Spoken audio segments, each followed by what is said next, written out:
আর জমজমর পানি পান করার মধ্যে সবথেকে বড় বরকত হইয়া থাকলো কি শরীরের রোগ আল্লাহ পাকে শিফা আতা ফরমায়। আবে জমজম আমরা খাড়া হইয়া পান করি, আর খাড়া হইয়া জমজমর পানি পান করা নবীজির সুন্নত।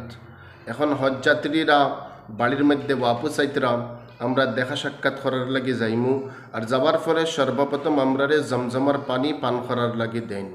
কিন্তু আমরা বহুতে জমজমর পানি পান করার দোয়া জানি না, যার মধ্যে বহুত বরকত রইয়া গেছে। দোয়া ইয়া থাকলো গিয়া আল্লাহুম্মা ইন্নী আসআলুকা ইলমান নাফিআ ওয়া রিজকান ওয়াসিআ ওয়া শিফাআম মিন কুল্লি দাইন।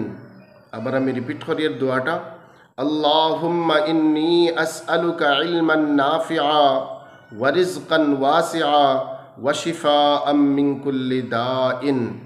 এই দোয়াটা পড়িয়া খাড়া হইয়া কিবলামুখী হইয়া আমরা জমজমর পানি পান করতাম। যে নিয়ত করিয়া যে উদ্দেশ্য করিয়া আমরা পান করমু আল্লাহ পাকে ইনশাআল্লাহ কবুল করবা। আর জমজমর পানি পান করার মধ্যে সবথেকে বড় বরকত হইয়া থাকলো কি শরীরের রোগ আল্লাহ পাকে শিফা আতা ফরমায়।